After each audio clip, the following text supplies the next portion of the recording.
Hello everybody. Today we'll be guiding you through the Show Me Tell Me questions. The examiner will ask you 2 of these questions at the start of your driving test. There will be 1 Tell Me question where you'll have to explain how to check something on the vehicle, and 1 Show Me question that you'll have to actually show them how you would check. Get either of these wrong and you will get a driving test fault. I will run through all of the questions today in a new Volkswagen Polo, which is very popular amongst learner drivers and driving instructors alike, as it's very easy to drive and operate. So, let's get started. Firstly, let's open the bonnet. In most cars, the bonnet release is located in one of the footwells. In this car, it is on the driver's side. Pull the lever until you hear the bonnet release. The secondary release will be located under the bonnet itself. In Volkswagens, it's located directly above the Volkswagen badge. Take the bonnet safety stand and make sure it is correctly inserted and secure.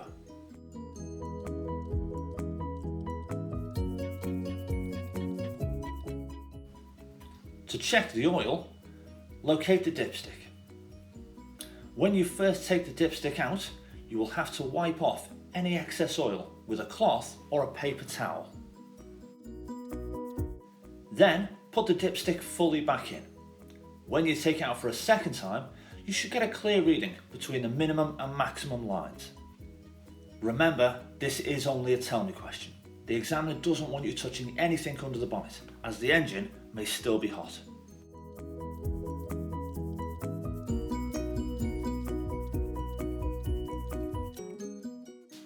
This is the header tank for the engine coolant. It's very easy to check the levels by the gauge on the side, say minimum and maximum. Make sure you never open this when the engine's hot, as it does contain pressurised steam.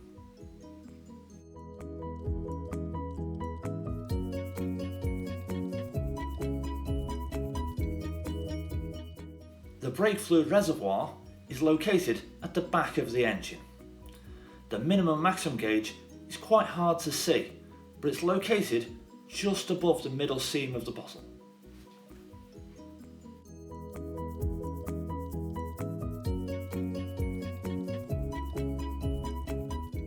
The windscreen washer reservoir is located at the front of the engine. You can see the windscreen washer logo on top. There are no minimum maximums on this bottle.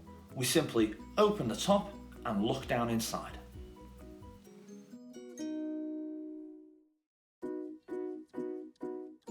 When closing the bonnet, always make sure the bonnet safety stand is clipped firmly back in place. Take the bonnet down to about 6 inches and drop, making sure afterwards the bonnet is firmly locked in place.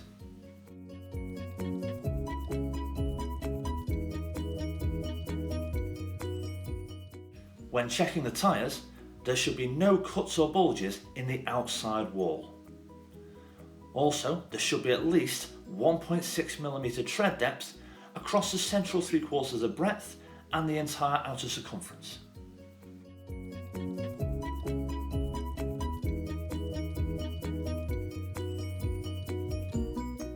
You'll be able to find the correct tyre pressure for your vehicle in the manufacturer's guide.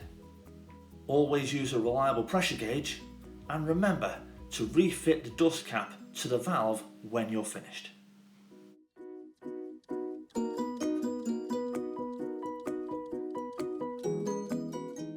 First of all, put your foot on the foot brake so the car won't move. Then release the handbrake and then bring it back up and make sure it secures itself. And also, it's not at the end of its working travel. When the handbrake's on, you'll see this warning light on the dashboard.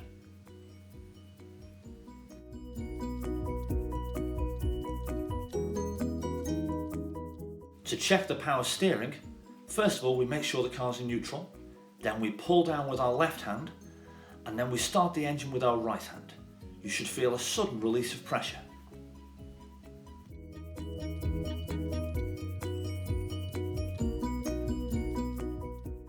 To clear the front window effectively, first of all, make sure the front blowers are aimed at the windscreen.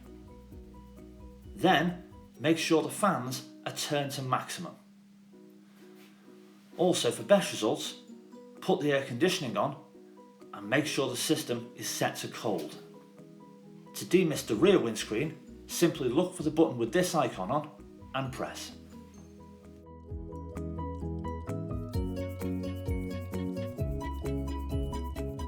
To check if the horn's working, simply press in the centre of the steering wheel if it's safe around you to do so.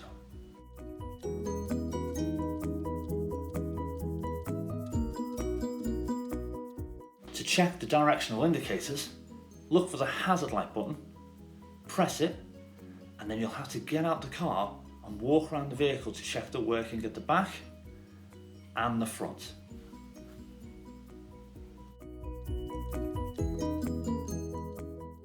To check the headlights and taillights, first put the ignition on and then turn the dial to the right of the steering wheel 2 clicks clockwise, and then check the front and rear lights of the vehicle. Remember, this is only a tell me question. You don't need to get out the car. To put your fog lights on, first of all, you just put your headlights on and then pull it out another 2 clicks. And then you'll see this icon appear on the dashboard. You only use your fog lights when visibility is less than 100 meters. To check the brake lights, you could reverse up to somewhat reflective. However, this probably won't be possible on the day you test. So simply ask the examiner to stand at the back of the car while you press the brake pedal.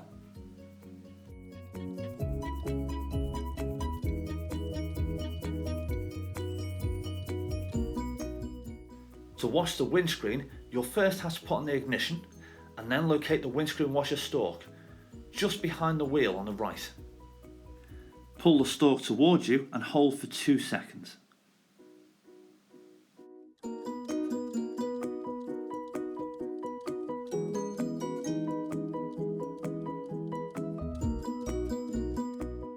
For the main beam, first put the ignition on, then turn the headlights 2 clicks to the right. Then push the indicator stalk away from you and you'll see the main beam icon illuminate in blue on the dashboard.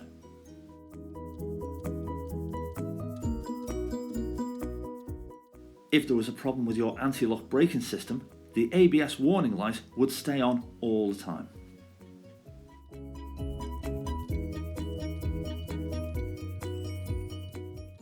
The head restraint should be level with the back of your head, preferably the centre in line with your eyes and ears. To adjust the head restraint in this car, the button is located at the top of the seat.